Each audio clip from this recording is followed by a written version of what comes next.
Joe, if you can believe it, episode 14 is here. This is the last episode here of August. If you can believe that. We're getting ready That's for crazy. football season, which is a couple weeks away. NBA, NHL playoffs are heating up. MLB's at the halfway point of their 60-game season. But we have to start with the NBA. And really the big first moment of sports returning was this past weekend. Luka Doncic with that shot. The shot itself was incredible, but when you take it at face value, he had no Porzingis that whole game. He was playing on a bum ankle. He had to overcome a 21-point deficit, and then his team was down 1. So if he misses that shot, then they lose, right? It's not like he missed it, they go to overtime. There's a difference between a pressure shot when it's a tie game, like Kawhi missed at the end of regulation, right, and then the one that Luka hit when you're down 1. Exactly. So he hit that shot. We got the Mike Breen double bang. He was waiting great a long time for that. But look, Luka's 21 years old. We knew that he was special, but I think Kenny Smith is saying it best, listening to him on TNT. We're watching year 3 Luka and kind of the MVP candidate Luka. He looks at this at the 2020-2021 season, not the 2019-2020 season. And, man, has he been good. You just wish that he was at full health because you can tell at times that ankle is definitely bothering him. But, Joe, Dallas, I mean, they're one piece away. You talk all the time about NBA teams that kind of need that third guy, but Dallas especially, it looks like Luka and Porzingis are really going to click well. But if they can get a third guy to complement those two being so young, they're going to be a problem for a long time. Yeah, it's tough because, 3 has always been the magic number in the NBA. But you look around the league now, Golden State has Clay and Steph. The Blazers have McCollum and Lillard. The Lakers have LeBron and AD. The Nets have Kyrie and KD.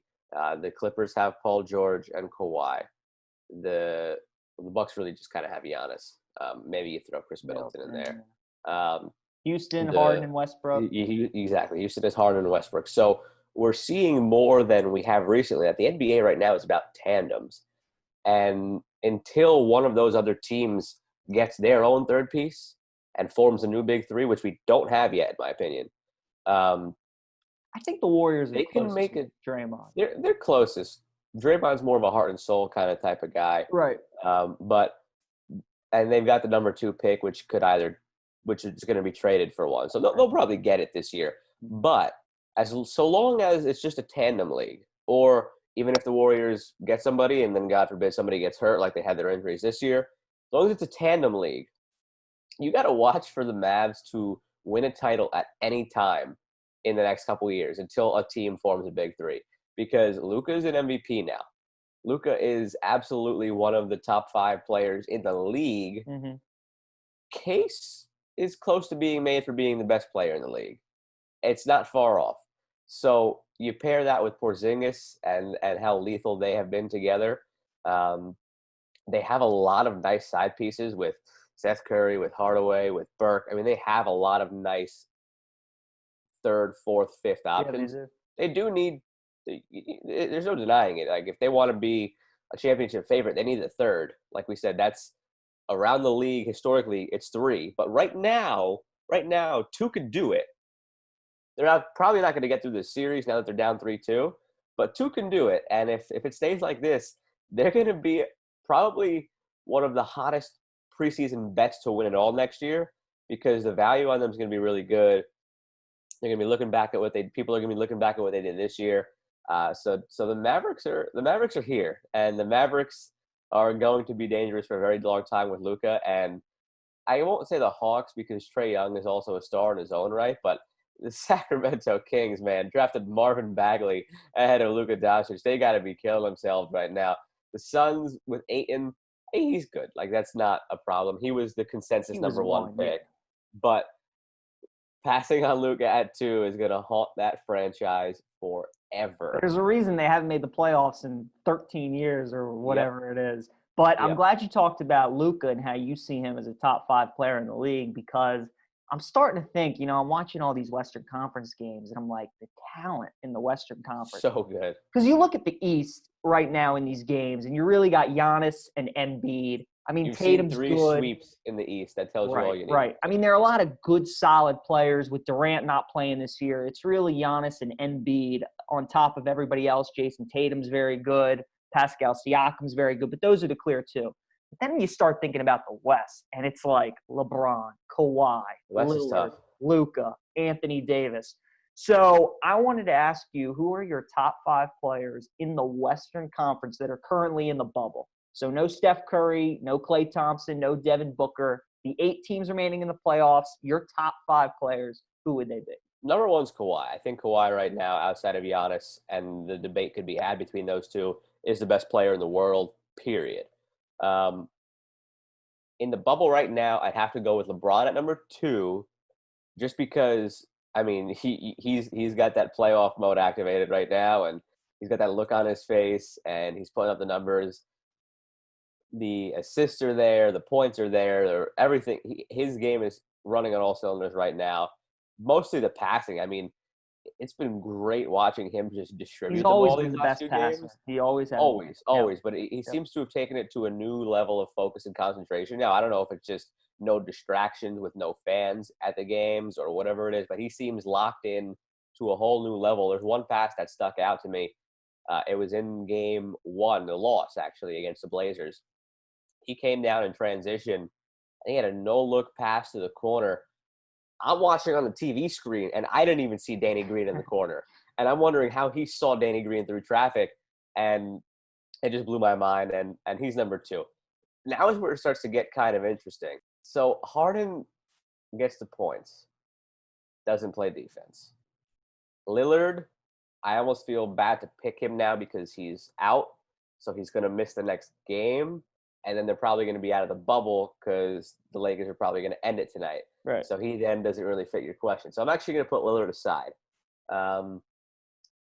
Jokic, very solid. Jamal Murray's playing out of his mind. Donovan Mitchell's playing out of his mind. Paul George is not playing out of his mind at all. Anthony Davis has been great. Luka has to be number 3. Luka's got to be number 3, I think, after Kawhi and LeBron. Those last 2 spots are tough. Anthony Davis is playing really great basketball right now. It'd be hard to pick against him at number 4, so I'll go with him for 4. Now 5, I don't like the way Harden has looked the last couple of games, and even the first couple of games. It's again just volume scoring. It's a toss-up right now. It's between Murray and Mitchell, the way they've been carrying those 2 teams in what has been the best series of the playoffs so far. I'll probably go with Donovan Mitchell right now, the way he's playing at number 5. Okay. I like top 4. We are in agreement. Kawhi's number 1, best 2-way player in the NBA. Phenomenal. LeBron's still number 2. What he does, nobody carries more of a burden than LeBron does. If he doesn't play well, the Lakers don't play well. It's that simple. 3, I'm with Luka too. Luka, much like LeBron, I think it was, in this series, he's scored or assisted on like 55% of their points. I mean, he's what makes the Mavs go.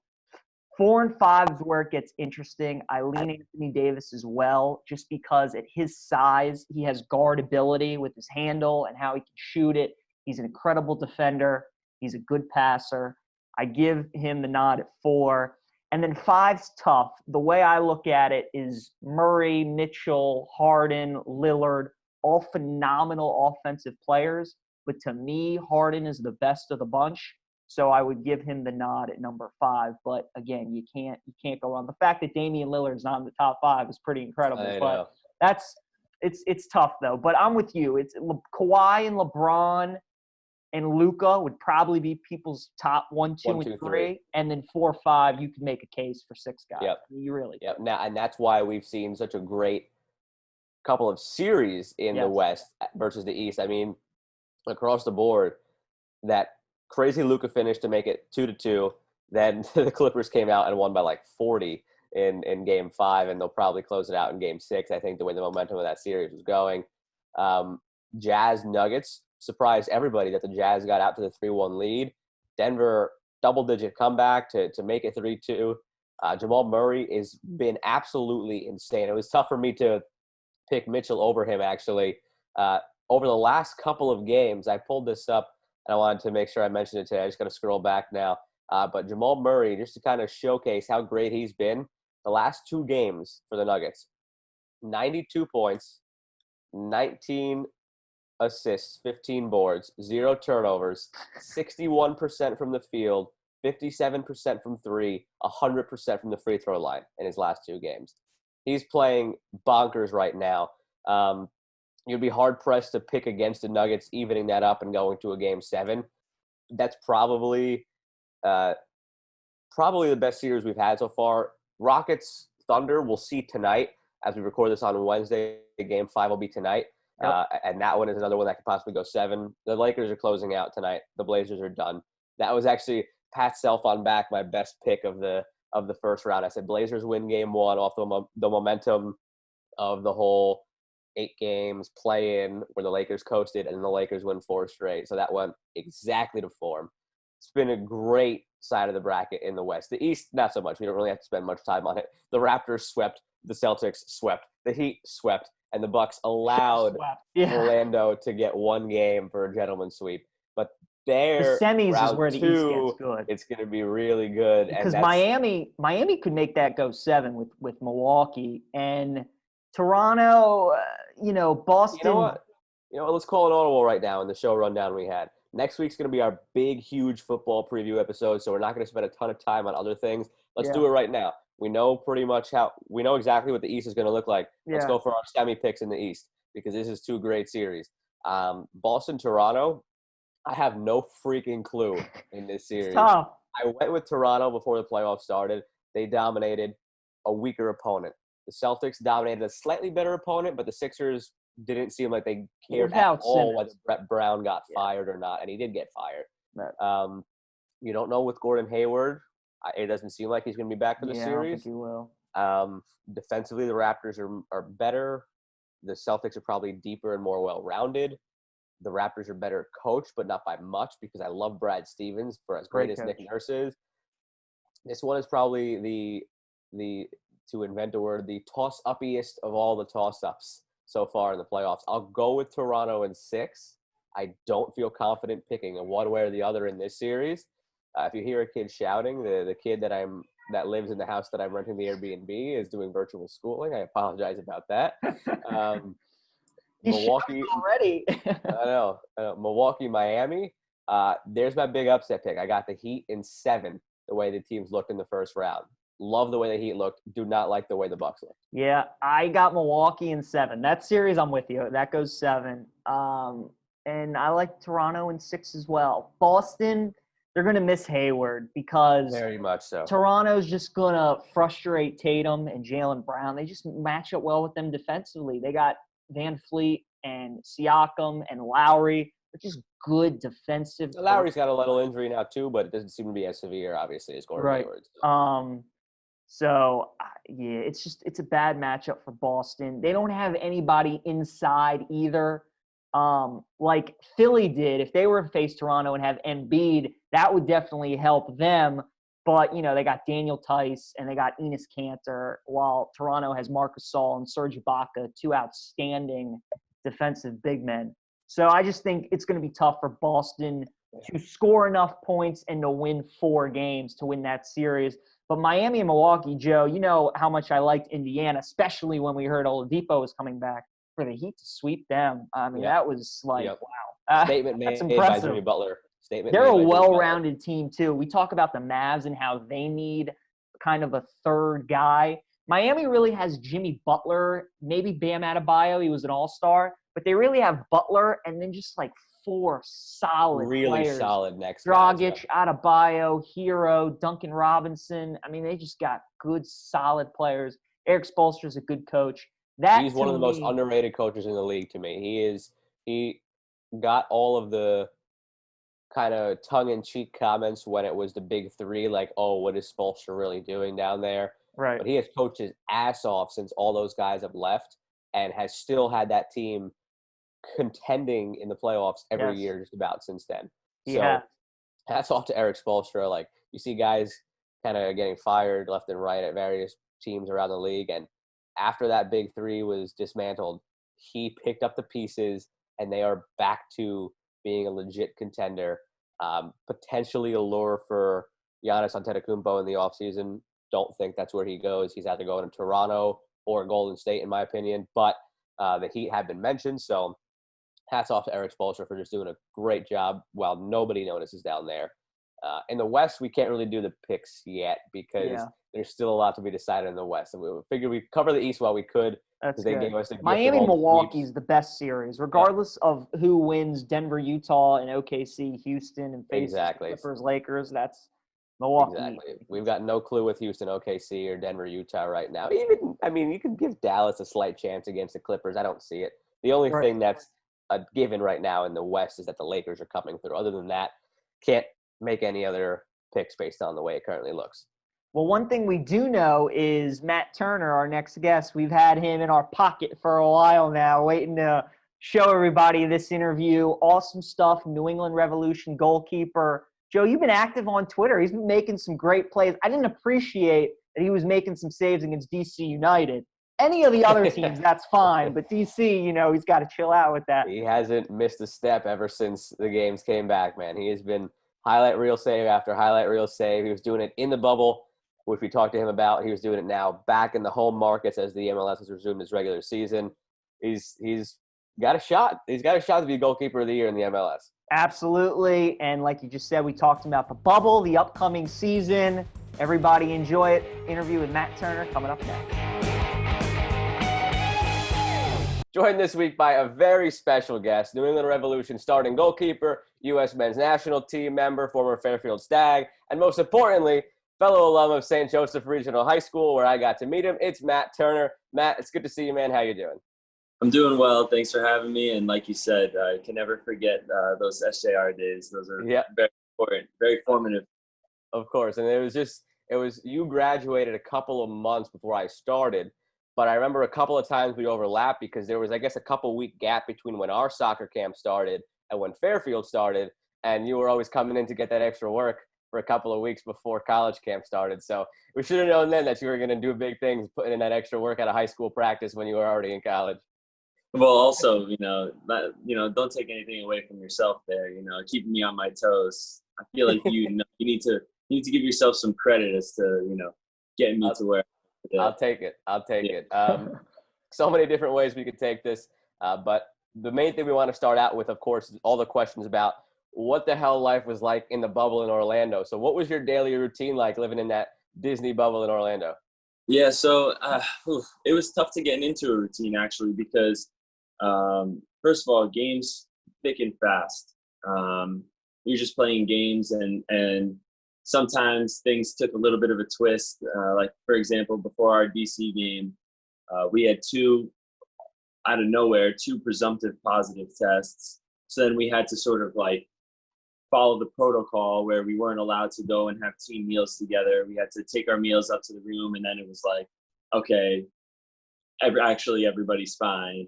And then we go to the game, and we left maybe 2 minutes late, thunderstorming, and because of the policy of Wide World of Sports, we had to sit on the bus for an extra hour before then we had to go to the locker room. And because of the TV time, they didn't want to miss the TV slot by too much, so we had to go onto the field basically right away with from the bus to the field. Weren't even allowed to go back into the locker room. Had to change right there on the bench after warm-ups and then start playing the game. So there was interesting things like that. Like I said, that changes your rhythm. Training times were all over the place. There's 4 practice slots, but you get to choose whether you have an A day or a B day. So if you have an A day, let's just say you choose to train at either 8 a.m. or 6 p.m. But if you had a B day, you had to choose between 10:30 and 10:30 a.m. and 9:30 p.m. And so it was a little bit tricky in that sense, trying to get into rhythm. Okay, one day we had to practice at 9:30 p.m. and then turn around, we practice at 10:30 the next day. So the rhythm was tough, but if anything, it taught me that you can find success without everything being perfectly lined up, which was hard for me. I'm a bit OCD. If you had to pinpoint to one thing, what would you say was maybe your favorite part of the bubble, and then something that you didn't really enjoy? Favorite part of the bubble was probably just being around everybody. Mm-hmm. In saying that, that also became like part of what I did Yeah. because eventually you seeing the same faces over and over again. But no, like getting being down there, really helped me to realize how many connections I've made over the years in MLS. And I think that's like a special bond. And now like all these people that have been in the bubble are sort of like, we're like, have gone through that experience together. So Mm-hmm. you realize how many connections that you've made, how people really are off the field because you see them, how they interact with their teammates and stuff. So it's definitely a bit eye-opening in that sense, which was really cool. Things I didn't like, obviously, just being away from family and friends for so long. That's tough. Right. And I wish that the game days were a little more like, okay, like you get to the locker room, but I understand with the protocols and everything, but like we're going to pick up our gear, we're changing in our gear in our hotel room. Like it felt a little bit, in that sense, it felt a little bit like soccer camp. I feel like with soccer, maybe more so than any other sport, the fans are such a big aspect, especially as a goalie. You know, you usually have your home crowd cheering you on, chanting for you, screaming your name and your team. What was it like playing in front of, an empty arena, basically? Yeah, that was tough. I mean, you said it. Soccer, more than any other sport, it's just nothing without the fans. You listen to Heartbeat of the game. Right. And it's like you watch the NBA game, you go to NHL, NBA, football game. It's like even baseball. Every time there's stoppage in the game, there's music playing. There's a fan. There's like a raffle. There's a this. There's a that. There's just things that they're doing to fill that void. And in soccer, there's really none of that. There's a halftime show, but that's about it. Like people playing the crossbar game at halftime. Like that's all that's going on. So I think that's why soccer is such a special game. You know, the fans they're not fans, they're supporters, right? They're what makes every club who they are as a club. And so that's been really challenging. But at the same time, makes my job a whole lot easier because just not having to talk and communicate, as I'm sure you guys heard on the field, the way the communication goes. But not having that added fan noise definitely allowed me to not have to really yell, which was nice. Save the vocal cords. Your defenders had no excuses for not being able to hear you or whatever. That's right. Exactly. Now, one last question about the tournament before we wind the clock back a little bit. Overall, what was the quality of play like? Did you notice any dip, any raise in the games, or was it kind of just it felt like normal soccer once you got between the lines? Yeah, I wouldn't put it any other way than that. I think that the 9 a.m. games, there was obviously a noticeable dip in pretty much every single second half, just because it's just getting hotter and hotter. And like guys are getting tired and it's getting hotter. And so games were like stretching and opening up a little bit. But I think overall, it was pretty solid. I wouldn't describe it any other way. It felt like it would if, you're playing a normal regular season. I think you saw the fact that a lot of these teams, we haven't been full strength pretty much all year except for like maybe one game now. Yeah. We've been full strength for one game, which was Montreal in the bubble. And so, finding that rhythm, those finishing touches, those things. But that's like all – if you look back at a season and you're talking about March and like the first week of April where you play like your first 5 or 6 games, that's all normal stuff. Yeah. I get that it's August now, but you have to think like for most of June we couldn't even train together, and then finally we're allowed to train together for 2 weeks, and then all of a sudden we're playing competitive games again. Everything's not going to be perfect. We're going to iron things out, and the big thing for me is like taking care of things defensively will allow our attack to eventually spring forward when that stuff starts clicking. But I think overall, I'd say the quality of play was pretty solid. Now, Matt, some people might regard you as a bit of a late bloomer, which I don't necessarily understand. You're only 26. You've been starting for New England for about, a couple of years. what point did you start to realize that you had a chance to play professionally at a high level? When I was actually at St. Joe's, I used to joke, like some of my friends used to joke around with me and say like, "Oh, you could definitely like play in MLS," because I used to go to the Red Bull games. I used to love that stuff. But I was all about baseball. I loved the baseball. I was swinging bats ever since I was a little kid. I could walk, and that was the sport I really wanted to play. And then I started falling in love with soccer more and more because of the culture of the game. And like I was such a sports head as a kid. Like anytime, like anything, gym class, I was a gym class hero. Like anything I was playing, I was like to the max. There was a while I thought I was going to be a baseball player. Then I thought I was going to be a basketball player, and then baseball again. And finally, I just fell in love with the game of soccer, and it was like really the 2010 World Cup where I was like, oh my goodness, this sport is just something completely different than anything else I've ever watched. And I was a huge Yankee fan through like the late 90s, early 2000s, and so I don't know. For me, I think when I realized that I could play professionally, it wasn't really until like my junior year of college, because I didn't play my freshman and sophomore year at Fairfield. It wasn't until my junior year where I won the starting role. So after that year, I had like pretty lights out year. It was like statistically one of the best ever in NCAA, and like that's when I was like, okay, hold on a second.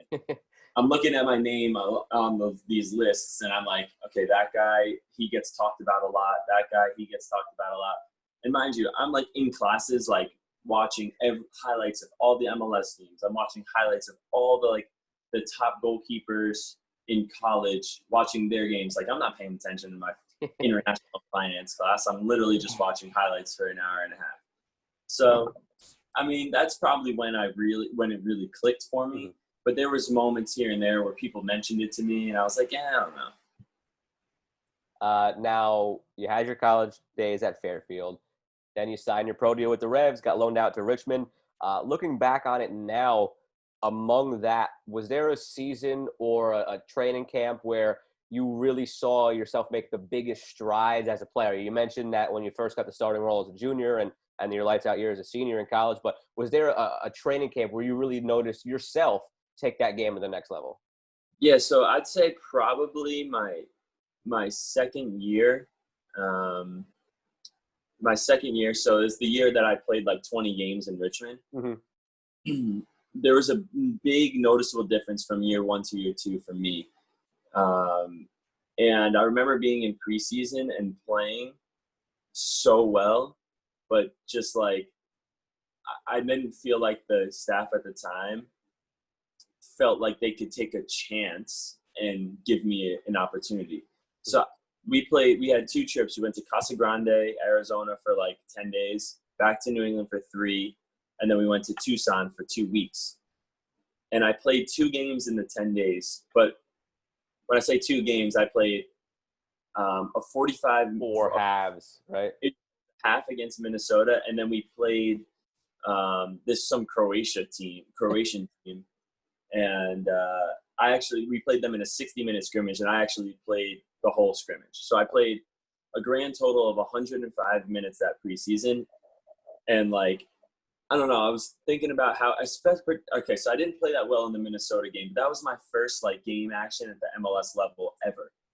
Because the preseason before, I never got the chance. I played 7 games in Richmond, but it's so different. Like the jump, the speed of the game, everything happens a lot faster. Like that takes time, and you need to get used to that.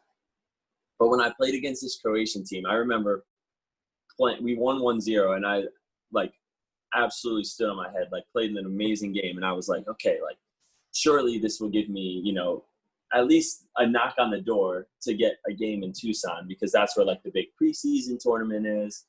And no, I didn't get a chance to play. And they sort of sat me down and said, this is our plan for you this year. And obviously I was disappointed because I felt like I had proven myself, but little did I know, I literally didn't even scratch the surface of what proving yourself actually means, right? And that was a pill to swallow, which I think has really helped me in my career. And I accepted my role, which was going to be the 3rd string that they said, We think it's really important that you play as many games as possible this year in USL. And I trusted my coaching staff. I said, okay, if you think this is what's going to make me better, then I'll go and I'll do that. So I would train in New England Monday to Friday. I would train in New England, and on Friday I would fly from New England to wherever Richmond was playing, play Saturday, fly back to New England on Sunday morning, back in training Monday morning. But like so typically in MLS, like when you play a game on Saturday, the next 2 days are recovery days. Like you have your day after recovery day and then 2 days post game recovery day, which is like for starters super light. But it was like I was training Monday again at like like I didn't even play the game, you know. So I was at the end of 2017. I was just exhausted. I was just like, oh my goodness, because so much travel, so many games. I never really got that same rest that a normal starter would get. But that was a huge year for me in terms of development and to learn to trust what coaches and people have to say to you. Now, you talk about your development as a goalie. Two other big characteristics are experience and confidence for a goalie. You're getting that experience now. At what point, though, since you joined the Revs, did you start to feel more confident as you went along? Confidence is a funny thing because it ebbs and flows, and so it'll never be there forever, right? And the only way to make it a more consistent part of your game is to get more and more experience. It right. Really is go hand in hand, because as you get more experience, you realize what confidence can and can't do to your game, and the like little triggers that you have to get the best out of yourself. I think 2018 was like my first year starting in MLS, and that was a huge learning curve for me because I was actually just talking about this today with somebody. It was my sister actually, and I played however many games, 26 games in a row, and I was healthy and I got benched, but I wasn't playing well. I deserved to get benched, and that was like a tough pill to swallow, but it's like another lesson learned, right? And you just like build those things, and my new goalkeeper coach, we signed him last year. His name's Kevin Hitchcock. He really understands me as a goalkeeper and as a person. And he knows what like ticks my boxes during the week to make me feel the best on the weekend. So that's a relationship that I've really cherished and I've learned a ton from on the field and off the field in terms of getting myself ready for games. Now, you've had a couple of coaches since you've gotten to New England. Bruce Arena's in charge now, and I get that people want to pile on him for the 2018 miss of the World Cup, but the bottom line is he's had tremendous success. 5 national championships, UVA, 5 MLS Cups, took the U.S. to their deepest ever World Cup run in 2002. Point being is he is one of the most historic figures in the history of soccer in this country. So what is it like to see him every day, play for him every day, and be there? The guy's just hilarious. Like if you ever get to have a conversation with him, I guarantee he'll leave you like with some sort of joke or like laughing.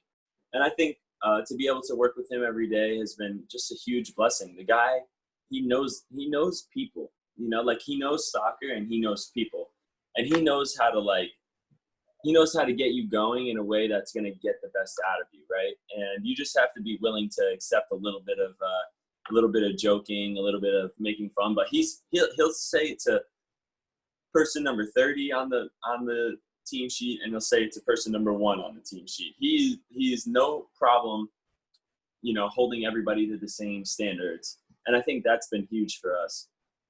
Also, his expectation is to win, and guys on the field know that. If we're not winning, he's not afraid to make changes and give people opportunities. We have a bunch of games coming up in a short period of time, and a lot of guys are going to get opportunities to play. So training's been really intense, and we know that, like I said, we know that he's willing to put his confidence into players and give them a chance to sort of make the most of it. And if they do, that's great, and it helps the team. And if they don't, well, that's sort of on them. Because everybody just wants a chance to play, right? But that's been like the biggest thing that Bruce brought in was just like, an environment where people feel like are expressing themselves more and more. Now, Matt, if you could, tell us a little bit about the Never Ever Give Up program that you're a part of with the Revolution. Yeah, that's been great. I took that over from Kellen Rowe when he left the Revs, and now he's back. So it's sort of like a 50-50 split on it in a way. But being a part of the we'll just call it NIGU, the NIGU crew has been so great for me and my family. Like, just to be able to give these kids, a day where they can forget about everything that they're going through. We get them their own suite with their family. They get to come down on the field for warm-ups and after the game. And honestly, like, it would be nothing without the fans, because the fans at Gillette, they do a great job when they know that there's a NIGU all-star coming to the field. They all stay in the section, win, draw, loss. They stay up there. They know that soccer's more than just a game, and they cheer these kids on. And it's just such a special night every time. And credit, like, Kellen, like, I was so grateful when he gave me the opportunity to get to continue on like his legacy and what he left behind. And now it's so great to have him back. And we had big plans for this year, but obviously things took a different turn with COVID. Is it a partnership with a local hospital, or is it? No, it's with the Jesse Reese Foundation. So kids will really come from anywhere. That was sort of like my big thing, is like, I want to sort of start like localizing it a little bit more to be like a New England thing. But that was an idea on paper, at the end of the day, it's been running so well and so smoothly, and we're giving a lot of kids a really great opportunity. So whoever it is, I just want to be able to use my platform to help a family out and make them feel special. That's awesome. Now, I know if we were to ask you this question maybe 5 years from now, you'd have more to choose from. But as of now, what is your favorite memory that you've had as a player? As of now, my favorite memory as a player, geez. It's really tough. It's really tough. All of 2019, it taught me so much about myself. Beginning as the third string, finally getting a chance to play in May and losing 5-0 to Chicago. And then just going through different coaching changes. That was really challenging. But the end of the season, from August, mid-August, when we played away at Red Bull, until we played away at Atlanta, like, it just all seems like such a blur. Like, results were going our way. Like, everything was just happening and shaping up. It was such a tough year. Like, if you look back at our season last year, if we were like any other sport in the United States, everyone would talk about that season and be like, oh my God, like, this was an amazing, I think we had like a 2 or 3% chance to make the playoffs at one point.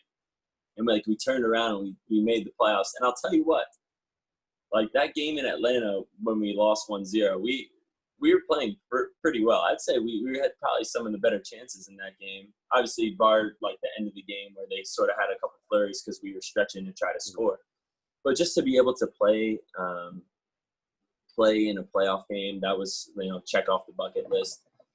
But my obviously fondest memory in soccer is that the first call I got to the national team. That's got to be the one.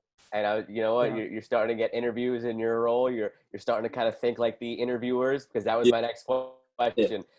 You didn't get in the game, but you had the chance to be on the bench for 2 matches this past fall.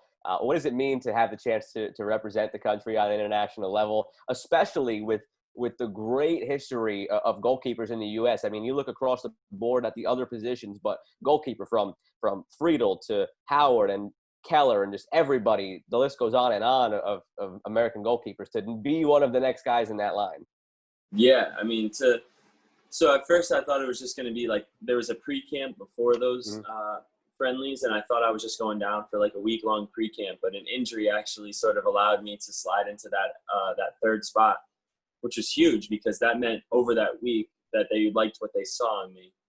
And to get to work with like the national team, like all these quality players, and that's obviously the highest level I've ever played at. So it just makes me a better player. And to get that opportunity, it meant so much to me. I never when I was like 18 to 21, like wasn't even on my radar. I felt so far removed from it. It wasn't even something that I felt comfortable like writing on my list of goals, because I was like, all right, like that's a little excessive, like slow your roll. So to be there, it felt like weird at first because like I felt like everybody sort of knew each other and I didn't know anybody. Like it's not like I played soccer when I was way younger and I was on the youth national team with some of these people. I felt like such an outsider, But getting to know all these guys I've watched play a million times, and getting to train with Sean Johnson, Brad Guzan, that was really special for me too, because I know how much quality they bring and picking their brains about certain situations and different things. And both of those guys have had tremendous soccer careers, and they're both still going. So, and that's like another thing I mentioned earlier, just to make relationships with people, be able to be in the bubble in Disney and see them and talk to them and have a joke and laugh and to feel like I'm part of that brotherhood a little bit of U.S. soccer is so special. And now, part of my list of goals is to get my first cap. And there you go, back-to-back times. The last question before we get into the two fun segments we do, but we got our question list here. That's my next one. You keep stepping on my toes here. Your job is stopping goals, but I'm sure you have a list of goals. What are some of your personal goals for this season, in the shorter term when it resumes, and what are some of your longer term goals? Yeah, short term, obviously, we play Philly next week, so it'll be clean sheet, clean sheet, and just keep building on what we started down in Disney on the defensive side. I think just be in the conversation of top goalkeepers in MLS is huge for me, and I just want our team to make the playoffs, because once you get there, anything can happen. So. It's still early doors in terms of number of games played. We're going to have our work cut out for us a little bit. I think we really shot ourselves in the foot, obviously in the DC game and a couple other games early, like pre-COVID, where we could have grabbed a point in Montreal, but we missed a chance at the end. We could have grabbed all three versus Chicago. We missed a chance at the end. So it's just like little things like that, and we need to sort of smooth all that out, because those are the kind of things that can keep the team out of the playoffs. The good teams in MLS, they don't miss those opportunities to stamp their foot on someone's throat. So just to be considered one of the top teams in MLS. Like my short-term goals mostly relate to team success. When the team does well, that means I'm doing well, and winning is the most important thing at the end of the day. Putting on a good show for the fans, making sure they're happy and pleased with what's going on the pitch. Long-term, obviously, I would love to continue to be part of the national team conversation.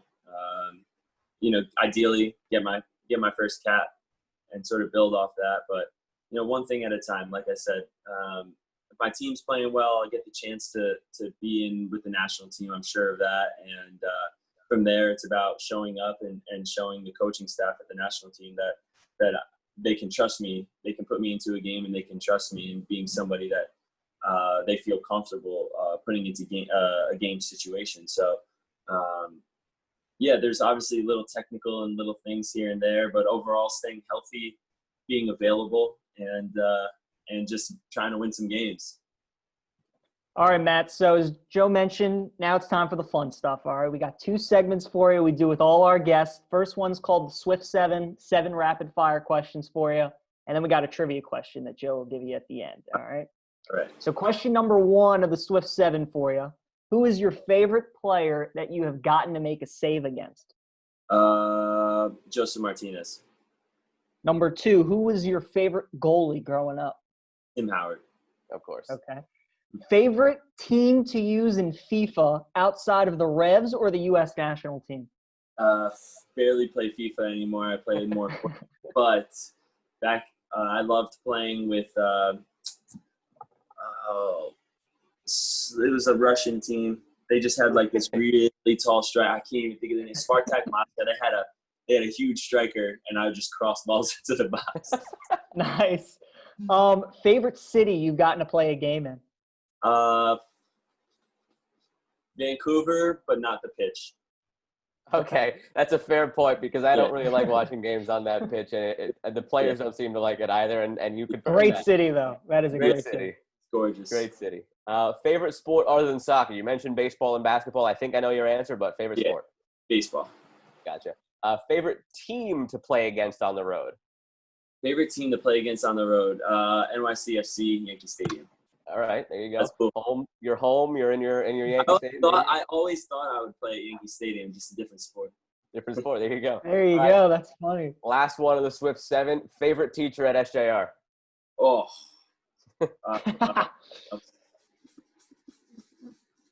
There's so many good ones. Capola. Golf great. I saw him a couple of well, longer than that now. Time seems like a blur, but it's been a while. It's been a while. I saw him right before I came down to Florida the first time back in like January, but he's retiring. You're retired now. Tired, yeah. Enjoy retirement. But yeah, plenty of great ones to choose from. All right, the trivia question that PJ mentioned. Joe, whenever you're ready. Whenever we have an athlete, whether current or former, we always like to ask them something from their career. So maybe you get a little advantage here that there's only a few years span to choose from, so the question might not be too hard. But it's something that maybe you could even use as a little bulletin board material and motivation when the season starts up now. Your question is, you were the 5th goalkeeper in the MLS Goalkeeper of the Year voting last year. Can you name the 4 who were ahead of you? Yeah, I believe I can. So there were 90 seconds and 3 strikes. Sorry, I forgot to mention that. Yeah, okay. There's Vito Manone. Number 1. Yep. Sean Johnson. Number 3. Yep. Tyler Miller. He was not on the list. No. Oh, no. That's 1 strike. 1 strike. Yep. That's And you're 25 seconds, so you got plenty of time left. Oh, I got plenty of time left. There's Guzan. He was 3. number 4. Yep. 1 more. There's 1 more. And Second in the voting. Yeah, he was second. Yeah, he was good. Oh, the second is left? Second is the guy who's left, yeah. Second is the guy who's left. It wasn't a million of that year. Give me a time count. You got 40 seconds left. Manone was 1, Johnson was 3, Guzan was 4, you were 5. Stephen Fry was not it. That's 2 kind strikes. of 30 seconds and 1 strike, so you got plenty of time to formulate your last guess. plenty of time.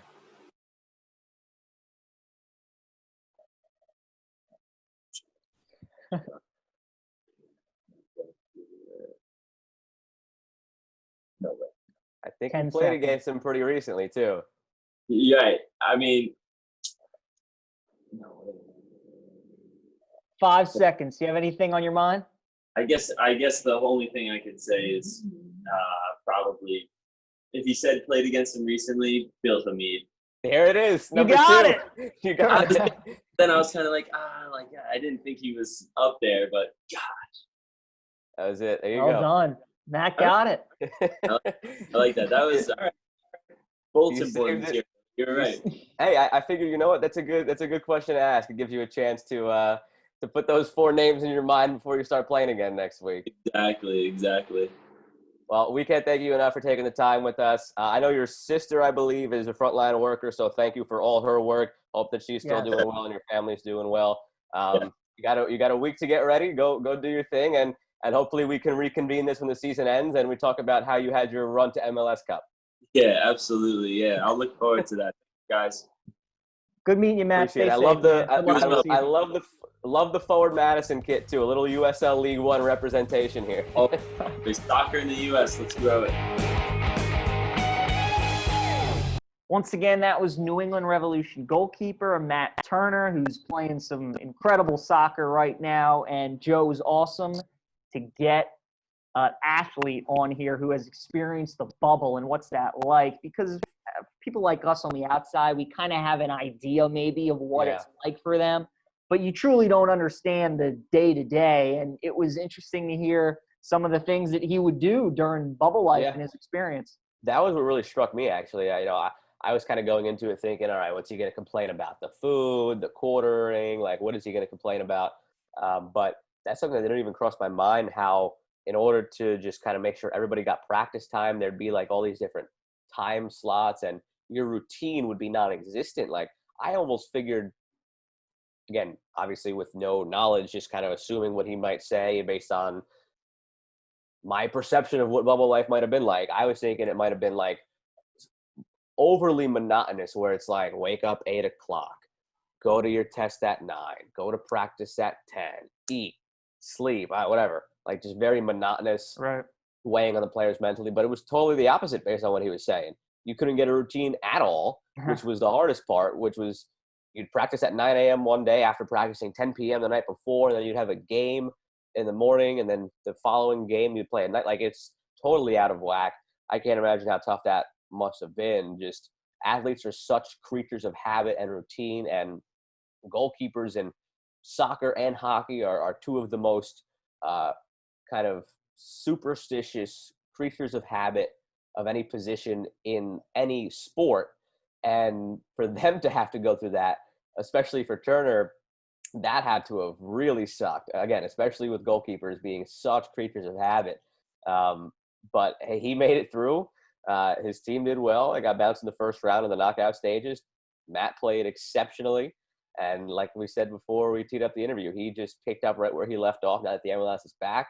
It's really nice to see teams back in their home markets. Yeah. Fans aren't necessarily there, but, you know, soccer fans are the most loyal bunch of fans. I was watching the Toronto-Vancouver game on the 18th when Toronto first came back, and they had no fans allowed, but one of the corners of their stadium is open air. To make a comparison that you or some of our loyal Maryland listeners will know, picture Maryland's football stadium where, like, the corner is open on the side where the big Jumbotron is. So if anybody is on the street in that corner up on the hill, you could still see in. There was an open corner like that in Toronto. There isn't really a hill, but there is a building with an awning, and their supporters climbed up onto the awning and were like lighting off flares, waving flags. It was great. I mean, it's Next they level. all had masks on. Soccer fans are next level, and at least being in the home market gives that possibility. I don't know when necessarily they're going to be opening up to fans and whatnot, but it's great to see them back in their home markets, and it's going to be a sprint to the finish there, like it has been in some other sports. And some big news possibly is that Lionel Messi, after finally terminating his contract with Barcelona, the biggest rumor floating out there right now is he's always wanted to get to MLS eventually. He's going to go to Manchester City. Manchester City has a partnership with New York City FC in the MLS. So after he has his couple of years, his few remaining prime years with Manchester City, he could be heading stateside to New York City. So something to keep an eye on. That is some MLS-related news as we wrap up the interview with Turner. So How about great that? all around. Great to talk to him. Yeah. You mentioned at the end of the episode last week, and I touched on it during the interview, never went to school with him, but always saw him around in the couple of weeks between when we would start our training and Fairfield, where he went to school, would start his training. He was always there getting in the extra work, so it should not at all come as a surprise that he has made it where he is. Maybe a quote-unquote late bloomer, but he's made that name for himself. And I like the trivia question. I gave him some motivation, and so it seems like he's taking it so far. Yeah, it does. It does. Yeah, no, he's a nice guy. It was good to meet him, and it was awesome talking to him. We got the NHL playoffs now, Joe, and they never disappoint. Always Stanley Cup playoffs, best postseason in all of sports. March Madness, but I'll give it a solid number 2. We didn't have March Madness in That's 2020. true. That's true. In 2020, it is number 1. That I'll give you. It's been awesome, though. Just to give people a little glimpse of what NHL playoffs is like, you take Vegas and Vancouver, right? Vegas coming into it, heavy favorites, win game 1, 5-0. You're thinking 4-game series, maybe 5-game series. And what does Vancouver do yesterday? They win 5-2. Yeah. So that's just the ebbs and flow of the NHL playoffs. That series is tied up at 1. You have the Stars and the Avs, surprising to many people. Stunning. Dallas is up 2-0 in that series. The Islanders keep on rolling. They're up 1-0 in their series against Philly. Game 2 is tonight on Wednesday. And then, in my opinion, the best series of the second round, Boston and Tampa Bay. Probably should be an Eastern Conference Final preview. Yeah. That series is tied up at 1 apiece. Tampa Boston is probably the best on paper.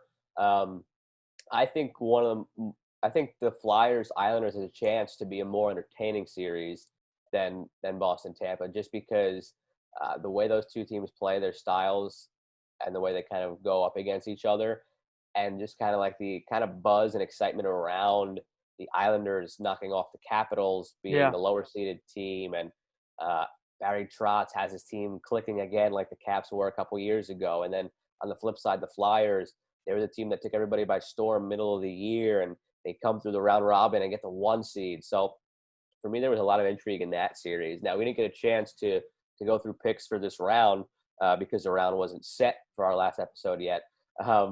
Now, in the bracket that I posted on Twitter, where I accidentally clicked the Dallas Stars, I got the whole left side of the bracket right.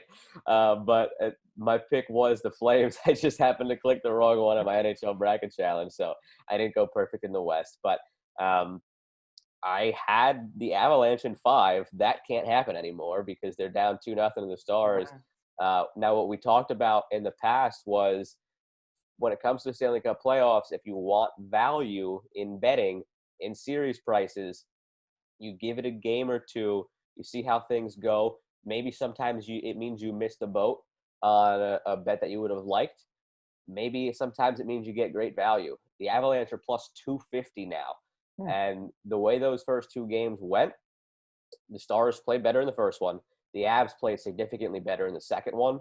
And after a couple of fluky goals for the Stars, they just never relinquished the lead, played tremendous defensive hockey. It was 2-0 Avs, for anybody who didn't see the game. The Stars had a 5-on-3, scored. There was still time left, so on the then 5-on-4, they scored again. A few minutes later, it was a pass in front of the net, and this is why you just get pucks towards the net. You never know what happens. Alexander Radulov had the puck roll up his stick. It bounced and hit him in the shoulder. He looked down the ice, not sure where the puck went. Meanwhile, the puck bounced over Franco's shoulder into the goal. That's what made it 3-2. And then the fourth goal, it was just a crazy jam in front that, in my opinion, shouldn't have counted after it got reviewed because the stick shoved the pad into the goal. They let it stand, but that was all the Stars needed. Took that 4-2 lead. I think they got an empty netter in the end. I turned it off late. But that's all they needed. A lucky bounce off the shoulder, a crazy jamming in front after a 5-on-3 that shouldn't have happened after a soft call, and they just ran with it. So the Avs are the much better team. The thing that is still just kind of making me hesitant from even putting like just $10 at plus 250 odds on the Avs is the psychological aspect of it, because the Stars beat them all 4 games in the regular season. And now they're up 2-0 on them. The only time this year that the Stars lost to the Avs is when the Avs dominated them in the round robin.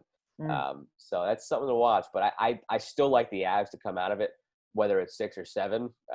They're a much better team. I think they'll start finding themselves again. And again, it's not like they played poorly in game 2. The Stars got a couple fluky goals and then just played tremendous defensive hockey. So it's a really good second round all around in the NHL. And It is. My picks before all 4 series started, I had Lightning in 6, I had Islanders in 7, I had Vegas in 5, and I had Avs in 5. You talked about you wait for, when it comes to betting, you wait to see what a team does maybe in the first couple of games. And I saw yesterday that the Flyers now and the Lightning were plus 180 before going into their game 2s. I think the Islanders are going to win, though, because the Flyers, I think, only scored like 13 goals in their series against Montreal. They're just relying too much on Carter Hart to kind of save them and then get that timely goal. And that plays right into the Islanders' hands because you're not going to get many chances against them anyways. Nobody's going to outwork them. And every time they get a good opportunity, they're cashing in on it. So I think the Flyers are in big-time trouble. Tampa-Boston's a toss-up. That series will go 6, probably 7. But, again, we've talked about it all year with Tampa, how they just kind of have that Virginia vibe to them and that it's just finally their time. They easily could have been down 2-0 yesterday. Once it goes to overtime, anything can happen. They find a way to pull that out. And you just have to think that the way the postseason is going for them so far, surviving that 5 overtime game against Columbus, winning that, then going on to win the next 3 of 4, win that series in 5 games. Now you got it tied with Boston 1-1. I think they come out of that one. Dallas, though, and Colorado. Colorado was just clearly the inferior team against the Coyotes. They could not stop them. Dallas, I don't know if they can keep outscoring Colorado because that's what it looks like it's going to take for them to beat them. Yeah. But, they've already done it twice. Like you said, they've had some good luck. But in the NHL playoffs, anybody will tell you pretty much need to be lucky more than be good. You need it to happen. But 2-0 isn't really any sort of especially with lead in hockey. With no home games. I mean, it's exactly. So now, if the Avalanche lose Game 3, they're screwed probably. But as long as they win Game 3, I still feel pretty confident about them taking it. Even if they then go and lose Game 4 and they're down 3-1, we see 3-1 leads evaporate all the time in hockey. It's very, very common. So as long as they don't lose Game 3, the chance is there for them to take the series. I'm with you. And how about us, Todd Reardon? We called it out of town. And it had to be. And I think Gerard Gallant is probably the best bet, which is quite the storyline after the Caps beat him in 18 to win the Cup, and now could be their head coach. He could be. We now go to the playoffs in golf, Joe. Oh, PJ, we had our absolute worst week, by the way. But neither of our guys made the cut. See, this is what bothers me about golf not getting enough attention, is that Dustin Johnson shot a 30-under, Joe. That's like LeBron James scoring 80 points. Like, I don't think people understand that. The man went 30 under par. We talked about with Dan Orlovsky about what makes Tiger his favorite athlete, and he talked about how hard it is just to walk 18 holes. Try walking 72 holes and shooting 30 under. He had a 60 on Friday, and he parred the last 4 holes, I believe. Dustin Johnson has always been the most talented player since he's come. Him and Rory have been the most talented players since he's entered tour because Tiger kind of faded off. And if Dustin Johnson has the putter working, you're playing for second place. I mean, it's that simple. The guy can drive it so far. If his irons are working and he gets it on the green and his putter's rolling, you can see what happens. And he's starting to get his rhythm back. He won earlier this season before this win this past week. Now he's got 2 in his belt. He's the world number 1 again.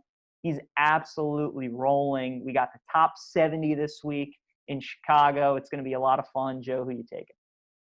I mean, after last week and watching how it went, PJ, we hate to go chalk, but I can't pick against Dustin Johnson after he looked that locked in and hot.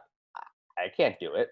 So I'm going with Dustin Johnson. That's it. It's plain and simple. I mean, fair. This is so chalk, and I hate it for that. But like you said, the guy shot 30 under. He's tore it up in the FedEx Cup playoffs before. I mean, I can't pick against him this week. He might lose, but I can't do it. He's going to go at least top 5, you'd imagine.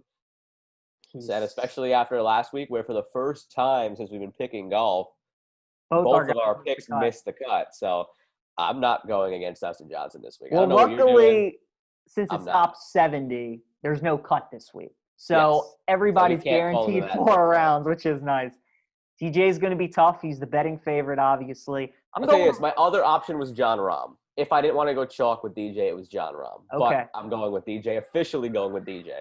Okay. And I'm going with Rory this week. Rory struggled since the return, but I think this is his time where he gets it going. He hasn't had that round yet where he's gone 7, 8, 9 under, which he's obviously capable of. I think that happens this week. I think everything comes together. Tour Championship is next week. He obviously is incredible at Eastlake. He won the FedEx Cup last season. So, this is the time of the year where he really starts to get it going. The U.S. Open is now 3 weeks away. He's got to feel like he's really got to turn it up a notch. I will say, too, I think this is the week that Tiger gets in contention as well. I don't know if he's going to win, but I could see him finishing top 10. You got to look, again, when it's 4 rounds, you got to look at guys that have been pretty consistent over the span of 4 days. Not a guy that's going to shoot 6 under and then he'll back it up with a 5 over. Tiger shot 5 under on Sunday at the Northern Trust last week, which was good to see. but he's always been hovering over that 2 under, even par, 3 under, 1 over. So if he can have a couple good rounds of maybe 5 under and then shoot his even par 1 under, he could be right there. Yeah. We'll see what happens. That's what makes this, I guess, I don't know if tournament's the right word because it's 3 weeks, but that's what makes this 3-week stretch so much fun is that after the first week, when you get the cuts, now it's just best on best on best. And Exactly it's right. great golf. So, Yep. Joe, as always, where would you go, Joe? And then trivia. We got football coming in 2 weeks, which will definitely make the game a lot more exciting. We'll have football games to choose from. But for now, we have the same old baseball, basketball, hockey, and golf. Best baseball game of the day I could find for Thursday the 27th was Phillies at Nationals. Obviously, Bryce Harper playing against his old team. Max Scherzer on the mound for the Nats. That's answer choice A. Answer choice B, Clippers at Mavericks Game 6. Could be the last time that we're seeing Luka this season. Answer choice C, we just talked about this game, Flyers and Islanders Game 3. Philly could be down 2-0, fighting for their playoff lives. It could be 1-1 in the all-decisive who goes up 2-1. And then answer choice D, we get to attend round 1 of the BMW Championship. Joe Malfa, where are you going? So I think the answer here has to be Clippers Mavs, just because of the way Luka's playing right now. Mm-hmm. They got blown out in Game 5. They could get closed out in Game 6. Clippers are going to be motivated to do that. But I don't think Luka's going to let that happen easy. So even if the Clippers come out and win by 15, I could still see Luka putting up like 40, 12, and 12 in a loss. And right now, it's just kind of like the mystique of Luka for me that does it. I mean, round 1, it's the Thursday in a golf tournament, whatever. Right. Flyers, Islanders, Game 3. Like we said, great series. But until you get to a possible elimination game, I'm probably going to, side with a different elimination game in this one. And then right now, baseball, we're in the doldrums of the season. Trade deadlines this week. It'll pick up maybe. But right now, baseball's not really the first thing on my mind with the Stanley Cup playoffs, with football starting in now 14 days, and with basketball at the stage that it's at. So, and even the FedEx Cup playoffs. So yeah, baseball takes a back seat for at least another week or two to me. I'm with you. Clippers Mavs would be my choice as well. Because look, I mean, the Mavericks could win. You could force a Game 7. Luka's just playing out of his mind right now. Yeah. That's been the most entertaining first round series other than Denver and Utah. It's been awesome. So I'm with you there. Question for you before we get to trivia. If you could go to an empty ballpark to see a baseball game, the NBA bubble or the NHL bubble, what would you choose? That's a good question.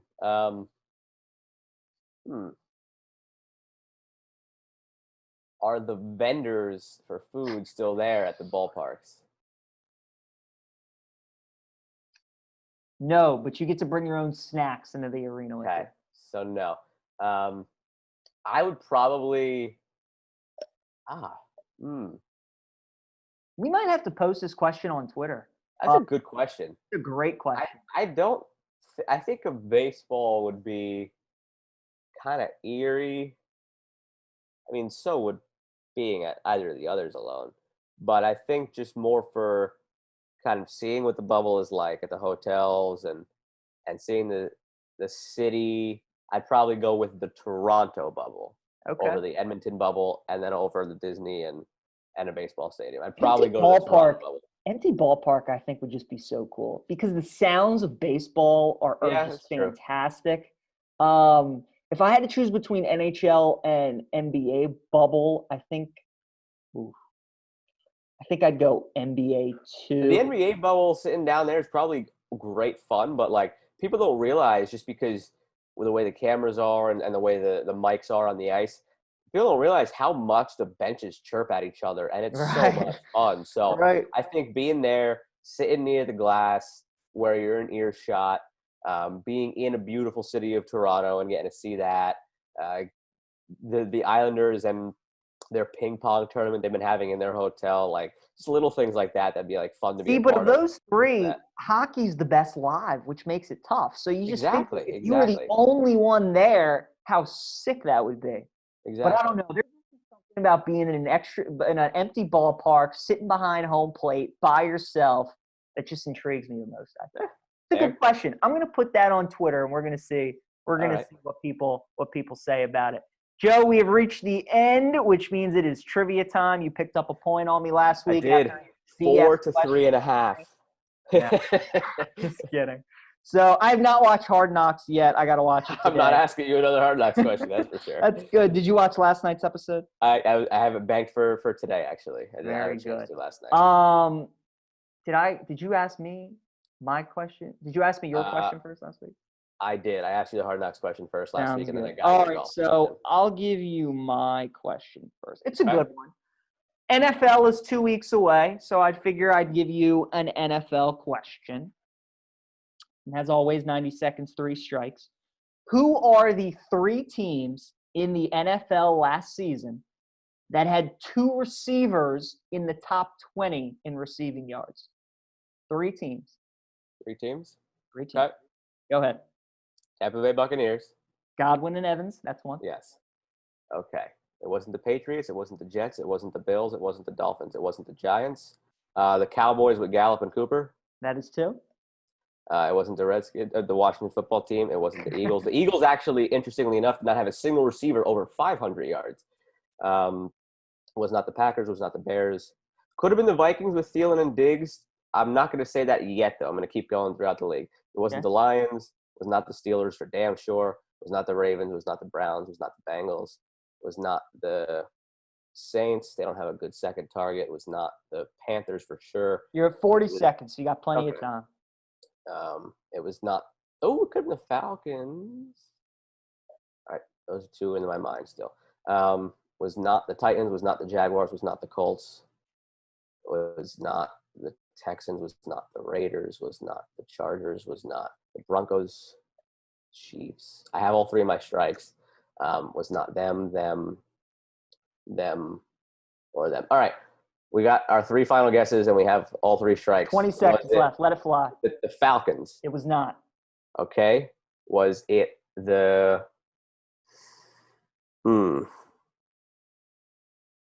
Vikings? It was not. You got 10 seconds left and 1 strike. All right.